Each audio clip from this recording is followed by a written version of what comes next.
زما محترم و عزتمندو د محرم الحرام میاش شروع ده او دا میاش بهترین میاش ده. نبی کریم صلی الله علیه وسلم د دې میاشت نسبت هغه الله تبارک و تعالی طرف ته کړی دی،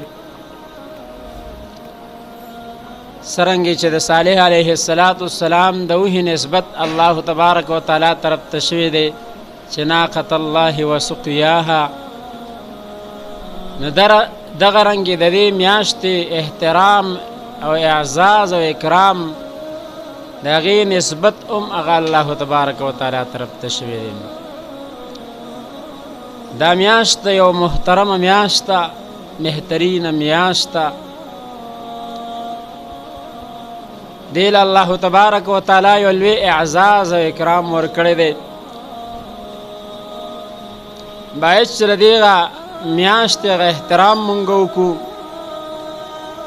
او دې کې د پیغمبر پاک صلی الله علیه وسلم چې کومې طریقې مونږ ته ښودلې دي هغه به کې مونږ وکړو او د کومو څیزونو نه یې مونږ منې کړي یو چې د هغې نه به هغې کې مونږ منې شو. دا یو میاشت شروع شوې ده د محرم میاشت. نو د دغې موضوع ده یو اهم موضوع ده چې دا باید وڅېړلی شي. نن به زه مختصراً د دې میاشتې متعلق درې خبرې ستاسو وړاندې مخکې کول غواړم. یوه خبره د یو غلط فهمۍ ازاله،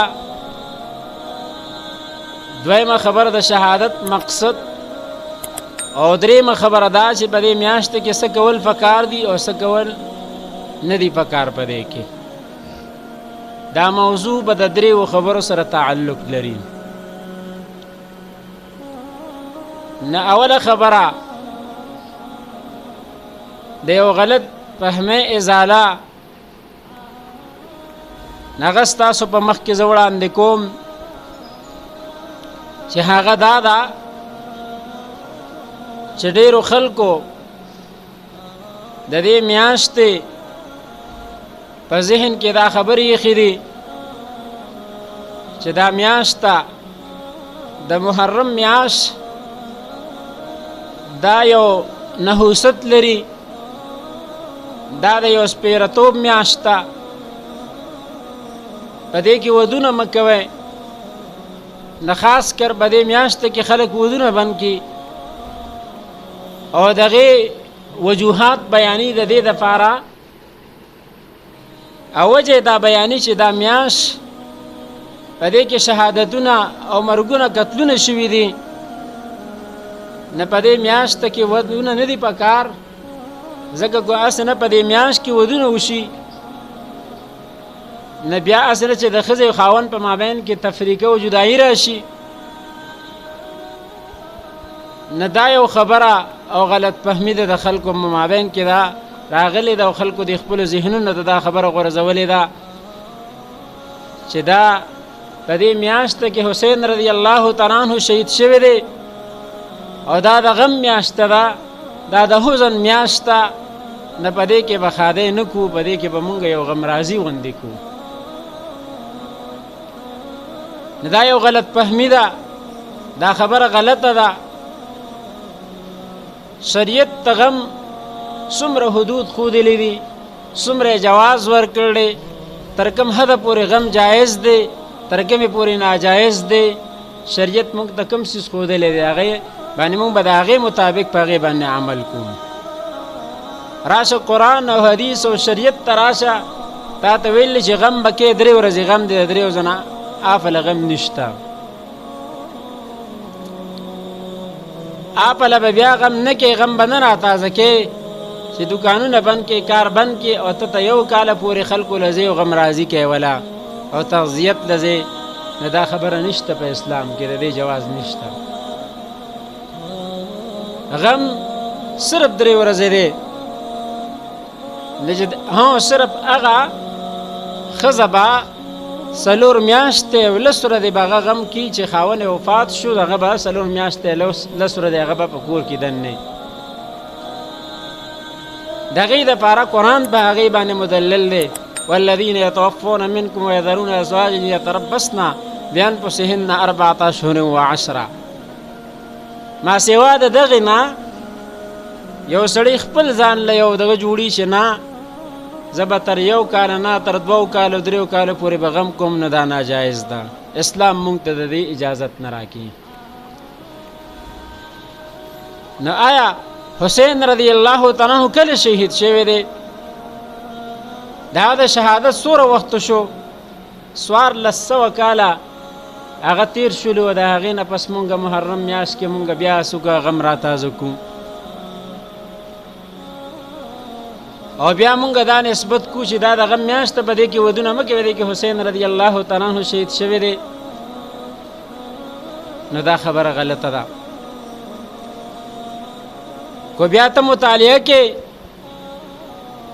اسلامی تاریخ ګورې، نو بیا خو په تمام کال کې د واده نه منع راغلی ده. بیا ما کولی چې تمام کال چې دی دا ته چې ګورې اسلامي تاریخ مطالعه کې دا د شهادتونو نه ډک دی. نو بیا خو په کال کې هم واده مه کوه دننه، د کال نه نورو میاشتو کې هم ته ودونه مه کوه دننه. بیا دا نورې میاشتې هم د نحوستو ګڼه او دا نورې میاشتې هم د سپېرهتوب وګڼه چې ته وایې چې یاره دا میاشت د سپېرهتوب ده. لیکن حسین رضی الله تعالی عنہ شهید شوی دی. په 1 محرم باندې حضرت عمر فاروق رضی الله تعالی عنہ شهید شوی دی او په 10 محرم باندې حضرت حسین رضی الله تعالی عنہ شهید شوی دی او په 13 د ذوالحجې باندې دا حضرت عثمان غنی رضی الله تعالی عنہ شهید شوی دی او په غزوه احد کې 19 صحابه کرام رضوان الله علیهم اجمعین دی شهادتونه ورکړي دي. نه دا تاریخ خو چې ته ګورې دا ټول شهادتونه نه دی،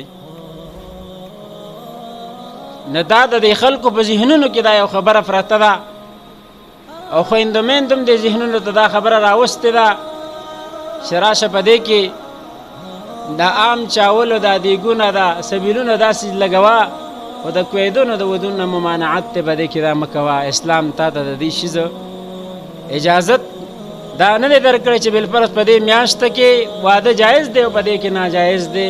په دې کې مطلب صحابه شهیدان شوي دي او په دې کې بالفرض تابعین هغې قرباني ورکړل، هغې ته شهادت راغلی، هغې کې جایز، په دې کې ناجایز او په دغه کې جایز ده. شریعت تا ته دا حکمونه ده، حکم یې ته نه یې درکړی. دا خبره دا یو غلط فهمي ده زموږ د خلکو چې دا یو ډېره خوره ده دا خبره. محرم مناوونکي هغې محرم مناوو او ورځ مناوو خو دا مونږ نه ګورو، شاید مونږ ته د قرآن څه حکم دی، د پیغمبر پاک صلی الله علیه وسلم مونږ ته څه حکم دی، مونږ ته څه ښودلی دي او مونږ ته صحابو د دې میاشتې کوم احترام او اعزاز او تکریم مونږ ته ښودلی چې هغه مونږ وکړو. نو دا خبره غلطه ده. او بیا په دې کې قسمه قسم رسمونه رواجونه هغه خلکو د دغې میاشتې ته بالفرض مونږ نسبت ته دې وکړو چې یاره دا خو د شهادت میاشت ده او په دې کې شهادتونه شوي دي، نو مونږ به ودونه نه کړو. خو دا او بل طرف ته وګورو چې کوم خلک ودونه کوي نو په هغې کې ویډیو فلمونه جوړي، ګډاګانې کوي به کې هغه خپله بیبي راوالي، کوم په معاشره کې شادي حال ته بوځي نو د صدر او د وزیر اعظم هغه تصویر ځان سره ولګي، هغه په اخباراتو کې ورکړي. نه آیا شریعت ته دغه څیز جواز ورکړی دی؟ دغې ته تبرک وایې، دغې ته برکت وایې چې د یو غیر محرمه سړی ته رالګي، هغه د خپلې بیبي سره خوا کې کینی او تصویر ورسره وباسې او د یو غیر محرمه سړي هغه تصویر د خپلې ښځې سره ولګي، اخبار کې شایع کې. د شریعت تا ته د دې جایز درکړل، هغې کې برکت دی او نعوذ بالله دا نسبت ته دې کوي چې دا میاشت ته د نحوست ته دا د سپېرهتوب میاشت ته په دې کې به ودونه نه کوې. دا د خوشحالۍ میاشت نه ده. نو دا د هندوانو رسمونه رواجونه دي او خاص کر په دې کې د غیرو د اغیارو طریقه ده چې تاسو په دې څیزونو باندې مونږ اخته کړي یو چې دې کې دا څیزونه مه کوئ، دا څیز نشته دی.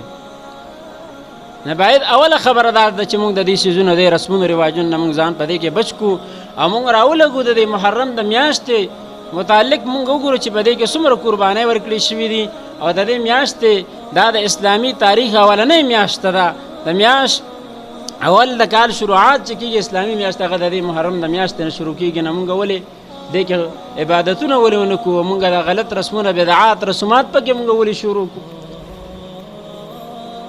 او بیا د خپل طرف د موږ ځان له دغه جوړ کړل چې موږ ته دا څیز ښودلی شوی دی دا خبره دا غلطه ده د دې نه موږ ځان وساتو او یو بله ازاره هم د دکې سره ده چې هغه هم دا وایي چې حسین رضی الله تعالی څنګه چې تاسو ته شهادتونه په دې میاشت کې حسین رضی الله تعالی شهید شوی دی یا نور صحابه کرام رضوان الله علیهم اجمعین دغه یې شهادتونه ورکړي دي نه هغه وګورو خو چې دا بله ازاله به کې دا ده چې نسبت مونږ د حسین رضی الله تعالی عنه ته کوو چې یاره دې کې هغه شهید شوی دی نو مونږ به غمرازي کوو مونږ به خپل ځان وخو مونږ به ځان پسې چړې رالو مونږ به دیګونه او مونږ به سبیلونه لګو او مونږ به په خلکو باندې داسې سکو په خپل ځان به مونږ تکلیف تېروو آی تراشه د اسلام تاریخ وګوره یا د قرآن او د حدیثو تمام نه چوړ راوباسه چې آیا تا ته دا درکړله چې د خپل ځان وخه آیا هغه وخت کې حسین رضی الله تعالی عنه پس صحابو دا کړي دي چې هغې خپل ځانونه ویلي چې حسین رضی الله تعالی عنه شهید شوی دی نه مونږ به غم راضي کړو دا زمونږ په ملک کې کومه دا یلغار شروع دی دا کم خلک په کم طرف روان دی او دغه چړې او چاکوان ځان پسې رالي او وخیزانو دا روافظ او شیعګان چرې د تمام او د حدیثو د قرآن تمام نچوړو خلاصه راوباسه د هغې جواز او صورت په دې کې نشته ولې موږ دا کارونه کوو ولې دا رسم رواجونه دا بدعات دا څیزونه موږ ولې کوو دا محبت دی دا د حسین رضی الله تعالی عنه سره محبت دی دا د حسن او حسین رضی الله تعالی عنه صحابو سره محبت دی هغه روافظ او هغه شیعګان کوم چې بالفرض دا رسمونه رواجونه کې زموږ سنیان ټول چلیږي خو هغې راولګوي دا خو عام هغه شوي دیګونه دي نه خبردار یو خو ځان د دې نه مونږ وساتو چې ګورې دغه سیس کې د هغې خوراک مونږ استعمال نه کړو هغې اوبه مونږ استعمال نه کړو مونږ د هغې چاول او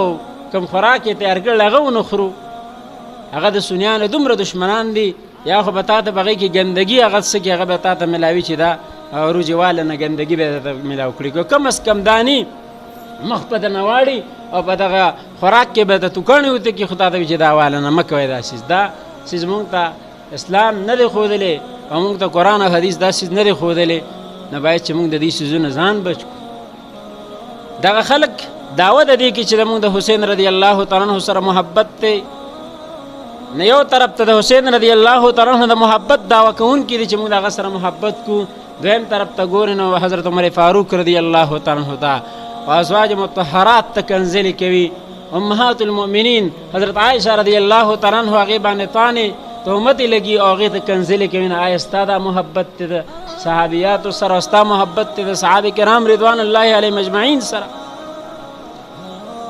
چې یو منې او د بل هغه څه کې تسخیر کې نه دا کوم طرف ته محبت دی دا خبره دا شیعګان دا لګیا دي او په دې ملک یو لوی الغار شروع کړی دی هر ځای کې دا جلوسونه دي نه باید چې هر رور د دې کلکه او عزم اراده وکړي چې د شیعګانو د دې جلوسونو کې به نه شاملېږو د هغې دپاره به تیاري نه کړو د هغې دپاره به زه خپلې کرسۍ نه ورکوم کوم چې بالفرض د هغه دیګونه دی هغه به چې زما دیګونه د دې حرامیانو د دې خلکو دپاره د سر استعمال نه شي دې دپاره دین مونږ ته دا ښودلی دی شریعت مونږ ته دا ښودلی دی قرآن مونږ ته دا ښودلی دی مونږ ته د پیغمبر پاک صلی الله علیه وسلم د مینې محبت او د صحابو د محبت یې مونږ ته داسې ښودلی چې ته دا طریقې کوه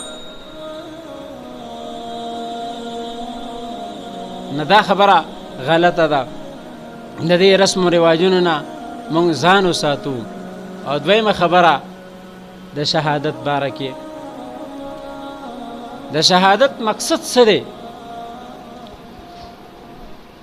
ولا تحسبن الذين قتلوا في سبيل الله اموات بل احياء عند ربهم يرزقون د شهادت مقصد باندې ځان پوه کړه. شهادت د صحابه ولې دومره صحابه کرام رضوان الله علیهم اجمعین شهادتونه ورکړلو، ولې تابعین دومره شهادتونه ورکړلو، د هغې نه پس راځه ولې دومره علما شهیدان شولو.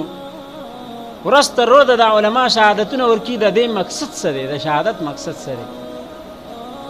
هغه شهادت په هغه مقصد باندې موږ ځان پوه کړو. د شهادت مقصد د دغه صحابه کرام رضوان الله علیهم اجمعین هم دا مقصد و چې د دین رفعت راشي، د دین اوچتوالی راشي، دین اوچت شي، دین غالب شي. دغه اهم مقصد دا و. جیدادونه به وو، انصاب به وو، خپل نسبونه پریښي دي، جیدادونه پریښي دي. د دین د اعلی کلمت الله د فراغ صحابه کرام رضوان الله علیهم اجمعین خپل شهادتونه ورکړي دي. د شهادت مقصد دا دی، خپل بچی قربان کړي دي، خپل بیبیانې قربان کړي دي، خپل وطنونه قربان کړي دي. د دې واحد مقصد دا دی چې دین دا غالب شي. دغه مقصد دا دی. نو کو دې طرف ته د صحابه کرام رضوان الله علیهم اجمعین دا طریقه وګوري، د علماء حق طریقه وګوري، او بیا دویم طرف ته دغه باطل پرستو شیعاګان روافض دا طریقه وګوري، نو ته به وګوري چې آیا دغه طریقه ټیک تا کم چې موږ ته د صحابه او د پیغمبر پاک صلی الله علیه وسلم نه کومه طریقه ثابت ته دا طریقه به حق ده ګدا پس نه تا ته به دا خبره به دې ته به ستا دا ذهن ورسي چې بالکل د دې دا کوم رسمونه او رواجونه دا بالکل غلط دي، دا نه دي کول پکار. و د دین دپاره زما د مال او د جان د دې دواړو قرباني راشي، نه ته به خپل دا نیت کې چې د دې دپاره زه تیار یم، زه به د جان قرباني ورکوم، زه به د مال قرباني ورکوم، زه به د بچو قرباني ورکوم، زه به د وطن قرباني ورکوم، زه به خپله ځمکه په دین باندې قربانوم، زه به هر څیز قربانۍ ته تیار یم. ته به خپله جذبه دا پیدا کړې. بنفس نفیس په قولي وینا نه کې، عملي به په خپل ذهن کې دا زندګۍ کې به دا راولې چې زه به دا کار کوم. د شهادت په مقصد باندې موږ ځان پوه کړو. دغه روافض او دغه شیعاګان دا د شهادت په مقصد باندې پوه نه دي چې حضرت حسین رضی الله تعالی عنہ شهادت ته څه دپاره ورکړی دی. هغه شهادت مقصد یې څه او د صحابه کرام رضوان الله علیهم اجمعین د شهادت هغې مقصد څه او چې شهید شو نو هغه ته څه ویه دا الله تبارک وتعالی وینا ده چې تاسو دې ته مړه مه وایئ، دا ژوندي دي، بل احیاء عند ربهم یرزقون. دا ژوندي دي، دې ته رزق ورکولی کېږي. فرحین بما آتاهم الله، دا خوشحاله دي په هغه څه چې الله تبارک وتعالی دې ته ورکړي دي. دا ولې نه هغه د دین علی کلمت الله دپاره هغه څه دي هغه جنګېدلي دي. نه یو دا چې د شهادت مقصد دا موږ ځان پوه کړو چې د دین دپاره کومه قرباني راله نه زه به تیار یم هغې ته. او درېیمه اخري خبره چې آیا د محرم میاشت راله په دې کې به زه څه کوم؟ څه به نه کوم. په دې کې څه کول پکار دي او څه به کې نه دي کول پکار. په دې کې یو کار د کولو دی او یو کار د نه د کولو دی چې هغه به مونږ نه کوو. یو کار چې د کولو دی نه د مسلم شریف روایت ته حضرت قتاده رضی الله تعالی عنہ هغه فرمایي چې رسول الله صلی الله علیه وسلم چې کله مدینه منورې ته لړ نه یهودیانو به د عاشورې روژې نیسلې. د عاشورې روژې به هغې نیسلې. رسول الله صلی الله علیه وسلم د هغې پوښتنه تپوس وکړو چې دا په څه وجه دا روژې نیولې کېږي. د هغې وجه تسمیه معلومه کړه. هغه وی چې موسی علیه السلام ته او بني اسرائیلو ته الله تبارک وتعالی د فرعون نه په دې ورځو کې نجات ورکړی و. کوم ظلم دغې چې ورته کونه الله تعالی دې ته نجات ورکړی د هغې د شکرې په حق کې دي دا روژه نیسي په دې ورځ کې. د عاشورې روژې رسول الله صلی الله علیه وسلم وویل چې دا مونږ ولې ونه نیسو؟ نو هغه ورځو کې د دې فرضیت و، د دې روژې د عاشورې د روژې فرضیت و. بیا چې د رمضان مبارک د میاشتو حکم راغی، دغې فرضیت راغی، نه دغه روژې منسوخ شو. دغې استحباب باقی دی، مستحبوالی باقی دی او فرضیت منسوخ شو. نو اوس مونږ وګورو چې رسول الله صلی الله علیه وسلم مونږ ته دا ښودلي چې په دې ورځو کې څه کول پکار دي. نو په دغه ورځو کې به یهودیانو د 10 د محرم دا روژه به نیسله. رسول الله صلی الله علیه وسلم وی چې زه به هم دا روژه به مونږ هم نیسو. رسول الله صلی الله علیه وسلم وفرمایل خو را روان کال زه ژوندی پاتې شم، زندګي ما سره وفا وکړه، نه د 10 سره به زه 9 یا 11 دا ملګری کومه. د الله فیصلې چې رسول الله صلی الله علیه وسلم را روان کال ته هغه پاتې نه شو، هغه وفات شو. هغه اویدې په څه وجه وی رسول الله صلی الله علیه وسلم چې د دې یهودیانو سره مشابهت را نشي. من تشبه بقوم فهو منهم او من کثر سواد القوم فهو منهم. چا چې د یو قوم تعداد زیات کړي هغه د هغې نه دی. او من تشبه بقوم فهو منهم، دا کم سړی چې د کم قوم او د هغې تشابهت اختیار کړو هغه د هغې نه دی. رسول الله صلی الله علیه وسلم چې د یهودیانو سره زموږ مشابهت را نشي، هغې 10 نیسي، نه مونږ به ورسره 9 یا 11 ملګري کړو. آیا نن مونږ وګورو چې د یهودیانو مونږ کومه طریقې دغه کړی دی؟ هغه یهود، هغه اغیار، هغه باطل فرسته، هغې د مسلمانانو طریقې راواغستې. د پیغمبر پاک صلی الله علیه وسلم اثار او سنن په هغې کې ریسرچ او په هغې کې تحقیق شروع کړو. نن مسلمان د یهودیانو طریقې په ځان کې راوستې، نن د هندوانو رسمونه رواجونه مونږ په ځان کې راوستل. آیا اسلام ماته دا ښیي؟ ماته قرآن دا ښیي ته د یهودو او د غیرو د باطل فرستو طریقې ځان کې راواله؟ ته ولې د هغې طریقې اختیار کې؟ رسول الله صلی الله علیه وسلم صرف ته یوې روژې دغه تشابه د هغې نه ځان ساتو، موږ د هغې سره د هغې تمامې طریقې ساتلې.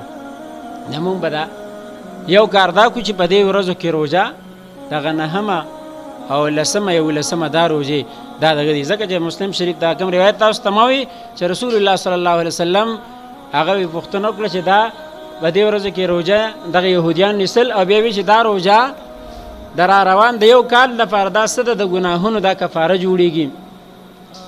او بیا د هغې نه مراد اخیستې د صغیره ګناهونه، کبیره ګناهونو دپاره به ته جړاګانې کوې او د الله نه به جړاګانې کوې چې خدای ما ته دا ګناهونه معاف کړي. صغیره ګناهونو هغه بخشش په دې کې حدیثونه ثابت ته چې دا راغلی دی. نه موږ له پکار دي چې موږ په دې ورځو کې د روژې اهتمام وکړو، او کومې چې ښودلې شوي دي چې هغه ورځو کې خصوصا موږ دغه اهتمام وکړو. او بل به کې څه نه دي کول پکار په دې ورځو کې. تاسو ته مې وویل چې په دې کې به موږ دا څیزونه کوو چې د دغه شیعګانو روافظو سره د هغې په جلوسونو کې به موږ نه شریکېږو، د هغې په محفلونو کې به موږ نه شریکېږو، د هغې چې کوم خوراک تیار شوی دی هغه به نه استعمالو، د هغې چې کومې اوبه موږ ته راکړي، شربتونه راکړي، هغه به موږ نه څکو، نه به بل ته دعوت ورکړو چې په دغه ځای کې جلوس دی هغې ته لاړ شه.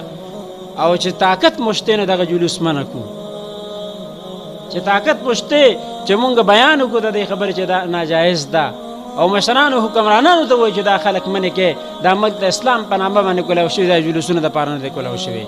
او بیا د اسلام خلاف دا شانته چې د جامه د اسلام ثابتي چې د حسین رضی الله تعالی عنه شهادت پته ده کې مونږ لګیا یو هغه هم راضي کړو. اسلام مونږ ته دا نه دی ښودلی، او مشرانو حکمرانانو ته به دا یو وینی چې دا خلک منې کې اسلام مونږ ته دا نه دی ښودلی.